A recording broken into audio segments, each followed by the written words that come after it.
Welcome back to ARS traveller. അപ്പോൾ നമ്മൾ കഴിഞ്ഞ ദിവസം വടകരയിൽ മുഖ്യമന്ത്രി ഉദ്ഘാടനം ചെയ്ത വടകരയിലെ പുതിയ മുനിസിപ്പാലിറ്റി ബിൽഡിംഗ് ആണത്. ഉദ്ഘാടനം കഴിഞ്ഞിട്ടുണ്ടെങ്കിലും പ്രവർത്തനം പൂർണ്ണമായി നമ്മൾ ഈ പുതിയൊരു കെട്ടിടത്തിലേക്ക് മാറിയിട്ടില്ല. മുനിസിപ്പാലിറ്റിയുമായി ബന്ധപ്പെട്ടുകൊണ്ടുള്ള സേവന പ്രവർത്തനങ്ങളും അതേപോലെ നമുക്കാവശ്യമായ എല്ലാവിധ പ്രവർത്തനങ്ങളും ഇപ്പോഴും പഴയ മുനിസിപ്പൽ കെട്ടിടത്തിൽ തന്നെയാണ് നടന്നുകൊണ്ടിരിക്കുന്നത്. ഈ ഷിഫ്റ്റിങ്ങും കാര്യങ്ങളൊക്കെ നടന്നുകൊണ്ടിരിക്കുകയാണ്. ഏതാനും ആഴ്ചകൾ കൊണ്ട് നമ്മളെ പുതിയ മുനിസിപ്പാലിറ്റി ബിൽഡിങ്ങിലേക്ക് ഓഫീസ് മാറുമെന്നാണ് പ്രതീക്ഷിക്കുന്നത്. അപ്പോൾ കഴിഞ്ഞ ദിവസം നമ്മളെ ഈ ഓഫീസ് ഉദ്ഘാടനവുമായി ബന്ധപ്പെട്ടുകൊണ്ട് നമ്മളെ വടകരയിലെ ദേശീയപാതയിലെ റോഡുകൾ, ദേശീയപാത നിലവിൽ പണി നടന്നുകൊണ്ടിരിക്കുന്ന റോഡുകളൊക്കെ തിരക്കിട്ട് ചിലയിടത്തൊക്കെ ടാറിങ്ങൊക്കെ കൊടും മഴയത്ത്, ശക്തമായ മഴയത്തൊക്കെയാണ് ടാറ് ചെയ്തത്.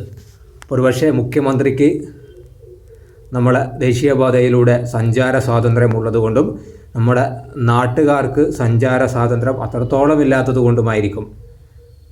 കാരണം കഴിഞ്ഞ കുറേ വർഷങ്ങളായി നമ്മളിപ്പോൾ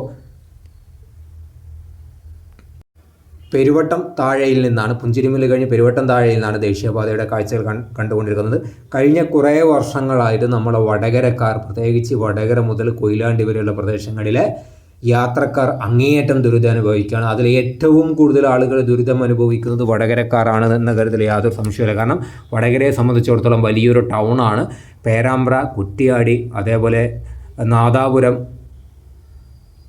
കൊയിലാണ്ടി തുടങ്ങിയ ഒരുപാട് പ്രദേശങ്ങളെ ആശ്രയിക്കുന്ന, തിരുവള്ളൂർ തുടങ്ങിയ ഒരുപാട് മലയോര പ്രദേശങ്ങളെല്ലാം കൂടി ആശ്രയിക്കുന്ന വലിയൊരു ടൗണാണ് വടകര. അപ്പോൾ വടകരയെ സംബന്ധിച്ചുള്ള ദേശീയപാതയുടെ വർക്ക് നടക്കുന്നത് കൊണ്ട് തന്നെ ട്രാഫിക് ബ്ലോക്ക് അങ്ങേയറ്റം. വർക്ക് നടക്കുന്നുണ്ട് എന്ന് ഒരുപക്ഷെ നമുക്ക് പറയാൻ കഴിയില്ല. കാരണം വളരെ മന്ദഗതിയിലാണ് വർക്ക് നടന്നുകൊണ്ടിരിക്കുന്നത്. ഇവിടെയൊക്കെ സർവീസ് റോഡിൻ്റെ വർക്ക് കുറേ കാലങ്ങൾക്ക് മുന്നേ, പാർക്ക് ഹോസ്പിറ്റലിലെ ആ ഒരു ഫ്രണ്ട് ഭാഗത്തൊക്കെ കുറേ കാലങ്ങൾക്ക് മുന്നേ ടാർ ചെയ്ത് വെച്ചതാണ്. അതിനുശേഷം പിന്നീട് കാര്യമായിട്ടുള്ള കാര്യങ്ങളൊന്നും വന്നിട്ടില്ല. ഈ പ്രദേശങ്ങളിലൊക്കെ മണ്ണടിച്ച് ഉയർത്തിക്കൊണ്ടാണ് ദേശീയപാതയുടെ വർക്ക് നടക്കേണ്ടത്. ചിലയിടങ്ങളിൽ സോയിൽ നെയിലിംഗ്, അതായത് നമ്മൾ ഈ പാർക്ക് ഹോസ്പിറ്റൽ കഴിഞ്ഞ് കുറച്ച് മുന്നോട്ട് പോകുമ്പോൾ നമ്മൾ ഈ കാണുന്ന ഒരു പ്രദേശത്ത് സോയിൽ നെയിലിംഗ് ചെയ്യാനുള്ള ഒരു പ്രവൃത്തി വാഗാട് തുടങ്ങാൻ പ്ലാൻ ചെയ്തിരുന്നു. എന്നാൽ പലയിടത്തും സോയിൽ നെയിലിംഗ്, ഇപ്പം മടപ്പള്ളി അതേപോലെ തന്നെ കണ്ണൂക്കര പ്രദേശങ്ങളിൽ സോയിൽ നെയിലിംഗ് ചെയ്തിട്ട് ഇടിഞ്ഞു വീണത് എങ്ങനെയാണോ അതേ സമാന സാധ്യതയുള്ള മണ്ണ് എടുത്തിട്ടുള്ള, അല്ലെങ്കിൽ ചേടി മണ്ണിൽ തന്നെയാണ് ഇവിടെയും സോയിൽ നെയിലിംഗ്. വാഗാടിയോ അല്ലെങ്കിൽ അദാനിയോ എന്നറിയില്ല, വാഗാട് ഡയറക്റ്റ് സബ് കൊടുത്തതാണോ അതോ അദാനി സബ് കൊടുത്തതാണെന്ന് അറിയില്ല. എന്തായാലും നമ്മൾ ദേശീയപാത നിർമ്മിക്കുന്നതിൻ്റെ ഭാഗമായിട്ട് ഈ ഭാഗത്ത് സോയിൽ നെയിലിംഗ് ചെയ്യാൻ തീരുമാനിച്ചിട്ട്, എന്നാൽ സോയിൽ നെയിലിംഗ് ചെയ്യാൻ അനുവദിക്കില്ല. കാരണം ഇത്തരം ചേടി മണ്ണിൽ സോയിൽ നെയിലിംഗ് ചെയ്യുന്നത് അത് നാട്ടുകാർക്ക് ഭീഷണിയാണ്, ഇവിടെയുള്ള സമീപ പ്രദേശത്തുള്ള വാസികൾക്ക് ഭീഷണിയാണ് എന്ന് പറഞ്ഞുകൊണ്ട് ഇവിടെ സമരങ്ങൾ നടന്നുകൊണ്ടിരിക്കുന്നുണ്ട്. അപ്പോൾ കഴിഞ്ഞ ദിവസം ഇവിടെ സോയിൽ നെയിലിംഗ് ചെയ്യാൻ വേണ്ടിയിട്ട് എന്തൊക്കെ മെറ്റീരിയൽസൊക്കെ ഇറക്കിയിട്ടുണ്ടെങ്കിലും അത് തടയുന്നൊരു സാഹചര്യമൊക്കെ ഉണ്ടായിട്ടുണ്ട്. എന്തായാലും അശാസ്ത്രീയമായി ദേശീയപാത വളരെ മന്ദഗതിയിലാണ് വർക്കെടുക്കുന്നത്. ആ വർക്കെടുത്തതിന് ശേഷം ആ എടുക്കുന്ന വർക്കും അശാസ്ത്രീയമാകുമ്പോൾ ദേശീയപാത നിർമ്മിച്ചെടുക്കുന്നതിൻ്റെ കാലതാമസം ജനങ്ങൾ അനുഭവിക്കേണ്ടി വരും. രണ്ടാമത് ആ നിർമ്മിച്ചത് പൊളിഞ്ഞു വീഴുമ്പോൾ അതിൻ്റെ കാലതാമസം വീണ്ടും അനുഭവിക്കേണ്ടി വരും. എന്തൊരു ദുരന്തപൂർണമായ ഒരു സാഹചര്യമാണ്. അപ്പോൾ നമ്മളിപ്പോൾ ആശാ ഹോസ്പിറ്റലിൻ്റെ ഫ്രണ്ട് ഭാഗത്താണ്. ഇവിടെയൊക്കെ നേരത്തെ കുറച്ച് ഭാഗം താറിയതാണ്. വെള്ളക്കെട്ടും ചളിയും ഒക്കെ നിറഞ്ഞുകൊണ്ടുള്ള പ്രദേശമാണ്. സാധാരണ രീതിയിൽ മഴ പെയ്ത് കഴിഞ്ഞാൽ വാഗാട് ചെയ്തുകൊണ്ടിരിക്കുന്ന സ്ഥിരം ഏർപ്പാട് എന്താണെന്ന് ചോദിച്ചു കഴിഞ്ഞാൽ, സർവീസ് റോഡ് പൊട്ടിപ്പൊളിഞ്ഞ് നാശകോശമാകുമ്പോൾ അവിടെ കോറി വേസ്റ്റ് കൊണ്ട് അടിക്കും. കോറി വേസ്റ്റ് കൊണ്ട് അടിച്ചു കഴിഞ്ഞാൽ എന്താ സംഭവിക്കുക എന്ന് വെച്ചാൽ, നമ്മൾ പണ്ടൊക്കെ നമ്മൾ അമ്മിയിൽ തേങ്ങ അരക്കുന്നത് പോലെ അമ്മിക്കുട്ടി എടുത്ത് തള്ളുമ്പോൾ നമ്മളെ തേങ്ങ അമ്മിക്കുട്ടിയുടെ പിറകിലേക്ക് പോകും. പിന്നെ നമ്മൾ തിരിച്ച് വലിക്കുമ്പോൾ അത് മുന്നോട്ടേക്ക് വരും. അതേപോലെ അവസ്ഥയാണ്. സത്യം പറയുകയാണെങ്കിൽ ഈ സർവീസ് റോഡിൽ ഈ കോറി വേസ്റ്റ് കൊണ്ട് അടിക്കുമ്പോൾ വാഹനങ്ങളൊക്കെ അങ്ങോട്ടും ഇങ്ങോട്ടും പോകുന്ന സമയത്ത് ആ കോറി വേസ്റ്റ് വെള്ളത്തിനകത്തുകൂടി അങ്ങോട്ടും ഇങ്ങോട്ടും കയറി മുന്നോട്ട് നീങ്ങി പിറകോട്ട് നീങ്ങി ലാസ്റ്റ് അതൊരു വലിയൊരു കുന്നുപോലെയായി വേറെ എവിടെയെങ്കിലുമൊക്കെ പ്രത്യക്ഷപ്പെടും. മഴ ഒന്ന് തോർന്നു കഴിഞ്ഞാൽ, ഒന്ന് ചെറുതായിട്ട് വെയിലിറക്കാൻ തുടങ്ങിക്കഴിഞ്ഞു കഴിഞ്ഞാൽ ആ പൊടിപടലങ്ങൾ പിന്നെ അതിലെ ഒരു നാട്ടുകാർക്കോ അല്ലെങ്കിൽ പ്രത്യേകിച്ച് ബൈക്കുകാർക്കൊന്നും സഞ്ചരിക്കാൻ പറ്റാത്ത രീതിയിൽ വലിയ പ്രയാസമുണ്ടാക്കും. സത്യം പറയാം, ഇന്ന് നമ്മൾ വടകര ദേശീയപാതയുടെ വികസന പ്രവർത്തനങ്ങൾ എല്ലാം നമ്മൾ കാണിക്കാൻ ഉദ്ദേശിച്ചത്. തീർച്ചയായിട്ടും ഇവിടെ വർഷങ്ങളായിട്ട് അനുഭവിച്ചു കൊണ്ടിരിക്കുന്ന ദുരന്തം ഇത് കാണുമ്പോൾ തന്നെ നമുക്കൊരു ദേശീയവാദിയായിട്ട് തോന്നില്ല.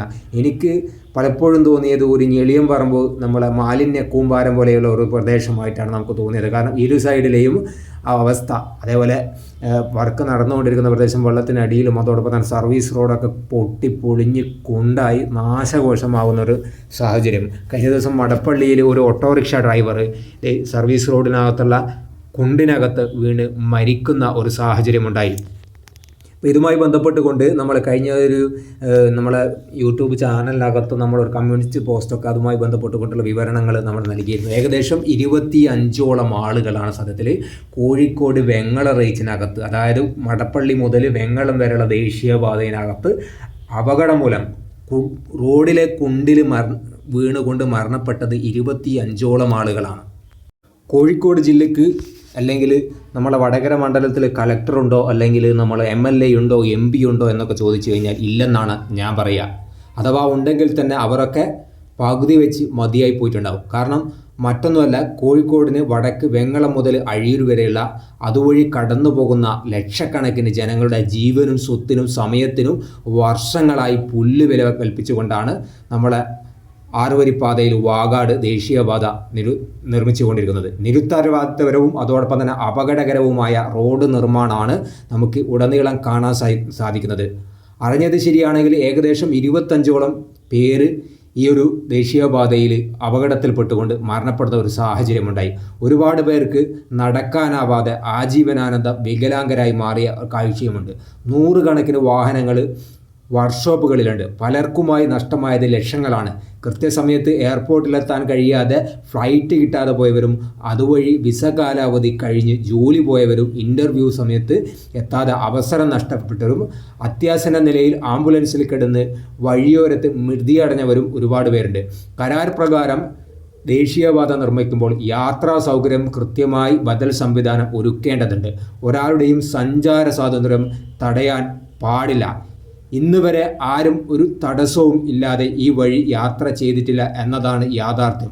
പുതിയ സൗകര്യമുള്ള ഇത്തരം 6 വരി പാതകൾ ഉണ്ടാകുമ്പോൾ യാത്രക്ക് ബുദ്ധിമുട്ടുണ്ടാവുക സ്വാഭാവികമാണെങ്കിലും ഇത്രയും കാലം ബുദ്ധിമുട്ടുകളും കഷ്ടപ്പാടുകളും അനുഭവിക്കുക, അല്ലെങ്കിൽ ഇതിന് എപ്പോഴാണ് ഒരു അവസാനമെന്ന് ഒരുപക്ഷെ എടുക്കുന്ന കമ്പനികൾക്ക് പോലും പറയാൻ സാധിക്കില്ല. പ്രസവവേദന കിട്ടിയ സ്ത്രീകൾ ഹോസ്പിറ്റലിലേക്കുള്ള വഴിയിൽ കുഴികളിൽ വീണ് വാഹനങ്ങളിൽ പ്രസവിക്കുന്നത് വരെ ഉണ്ടായിട്ടുണ്ട്.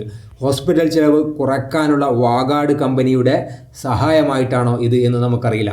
മേജർ സർജറി കഴിഞ്ഞ് വീട്ടിലേക്ക് വരുന്ന വഴി വാരിക്കുഴിയിൽ വീണ് സ്റ്റിച്ച് പൊട്ടി വീണ്ടും സ്റ്റിച്ചിടാൻ മടങ്ങിപ്പോകേണ്ടി വരുന്ന അവസ്ഥയും ഉണ്ടായിട്ടുണ്ട്. ഇന്ന് 2 ലോറികളും ഒരു ബസ്സും വെള്ളക്കുഴിയിൽ കണ്ടു. 2 കിലോമീറ്റർ ദൂരത്തിൽ ബ്ലോക്കും. പണി കഴിഞ്ഞ് നമ്മുടെ ദേശീയപാതയിലെ എഞ്ചിനീയർമാരിൽ പലരും സർക്കാരിൻ്റെ ഉയർന്ന തസ്തികളിൽ ഇരുന്ന പലരും റിട്ടയർമെൻറ്റിന് ശേഷം ഇത്തരം കമ്പനികളിൽ എത്തുകയും അതോടൊപ്പം തന്നെ അല്ലെങ്കിൽ NHAയുടെയൊക്കെ മോണിറ്ററിംഗ് അതോറിറ്റിയിലെ ഏതെങ്കിലും ഡിപ്പാർട്ട്മെൻറ്റിൽ എത്തുകയോ ഒക്കെ ചെയ്യുന്ന ഒരു കാഴ്ചയാണ്. അതായത് ശമ്പളം കിട്ടി വിശ്രമിക്കേണ്ട കാലയളവിലാണ് ഇവർ ഈ ജോലിയുമായി ബന്ധപ്പെട്ടുകൊണ്ട് മുന്നോട്ട് പോകുന്നത്. അതുകൊണ്ട് തന്നെ അവർ ആ ജോലിയിൽ ഇരുന്നു കൊണ്ട് വിശ്രമിക്കുകയാണ്. നേരായ വഴികളൊക്കെ അടഞ്ഞതുകൊണ്ടാണ് ഇന്ന് നമ്മൾ ഈ വീഡിയോനകത്ത് ഈ ഒരു കാര്യം കൂടി ഉൾപ്പെടുത്താനുള്ള പ്രധാന കാരണം. അല്ലെങ്കിലും സാധാരണക്കാരുടെ പ്രശ്നങ്ങളിൽ ഇടപെടാൻ ഒരുത്തരും വരില്ലെന്ന് നന്നായി അറിയാം. കഴിഞ്ഞ ദിവസം തന്നെ ചില ഭാഗങ്ങൾ ശക്തമായ മഴയത്ത് താറ് ചെയ്തത് തന്നെ മുഖ്യമന്ത്രി നമ്മളെ വടകരയിൽ ഉദ്ഘാടനത്തിന് വരുന്നു എന്ന ഒരൊറ്റ കാരണം കൊണ്ടാണ്. കുറച്ചു മുൻപ് കളക്ടർ ഒരു കമ്മീഷനെ വെച്ചിരുന്നു. ഒന്ന് വന്നു പോയി, അത്ര തന്നെ, വേറെ പ്രത്യേകിച്ചൊന്നും സംഭവിച്ചിട്ടില്ല. ഇനി ഇതെങ്ങാനും കളക്ടർ കാണുമോ അറിയുമോ എന്താ അറിയില്ല. ഇനിയിപ്പോൾ കണ്ടില്ലെങ്കിൽ ഒന്ന് വരണം. വെങ്ങളം മുതൽ അഴിയൂർ വരെയുള്ള അങ്ങോട്ടും ഇങ്ങോട്ടുള്ള മുന്നറിയിപ്പില്ലാത്ത യാത്ര ചെയ്യണം.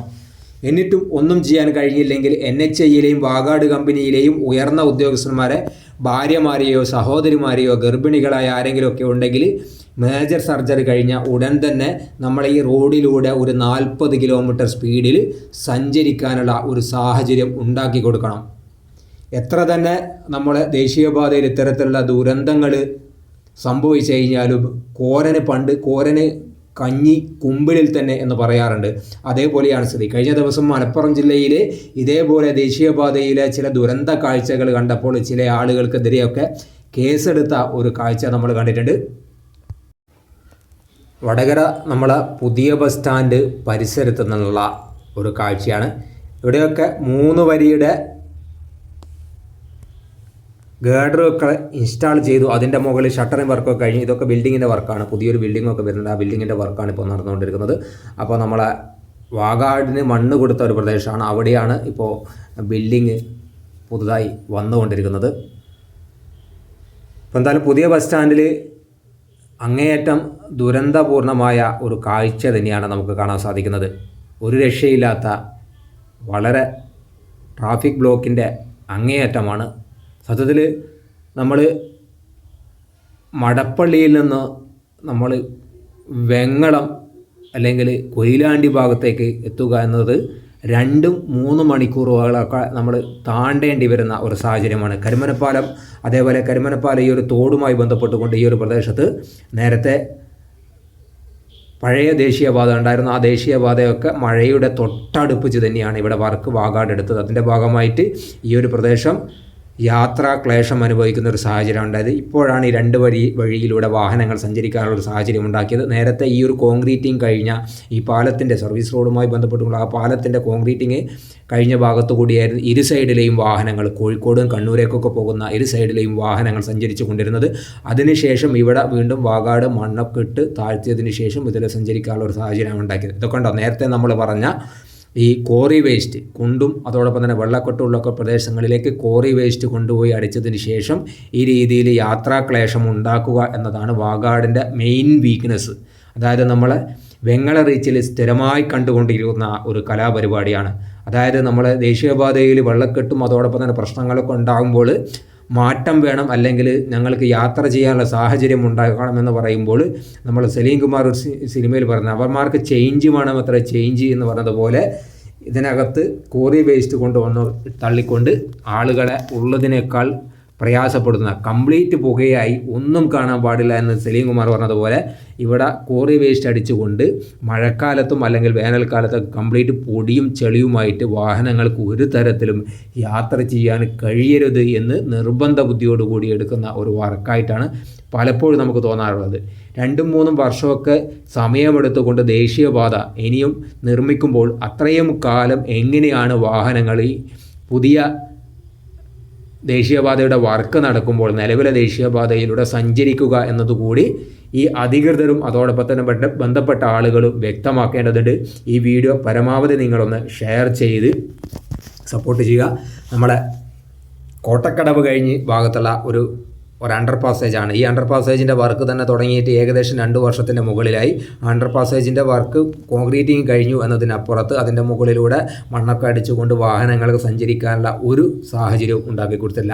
അതായത് നമ്മൾ മടപ്പള്ളി മുതൽ വെങ്ങളം വരെയുള്ള ദേശീയപാതയുടെ വർക്ക് എടുത്ത് നോക്കിയാൽ ഒരു അണ്ടർ പാസേജോ ഒരു ഓവർ പാസേജോ വാഗാട് എവിടെയും തുറന്നു കൊടുത്ത് കാണാൻ സാധിക്കില്ല. ഇപ്പോൾ നമ്മൾ തിക്കോടിയിൽ കണ്ടിട്ടുണ്ട്. തിക്കോടിയിൽ തുറന്നു കൊടുത്തത് വലിയൊരു ദുരന്തമായി മാറിയിട്ടുണ്ട്. കാരണം അവിടെ കോറി വേസ്റ്റ് അടിച്ചുകൊണ്ടാണ് ടാർ ചെയ്ത് തുറന്നു കൊടുക്കുന്നതിന് പകരം കോറി വേസ്റ്റ് അടിച്ചുകൊണ്ടാണ് തുറന്നു കൊടുത്തത്. അപ്പോൾ ഇതാണ് വടകര ദേശീയപാതയിലെ ദുരന്ത കാഴ്ച.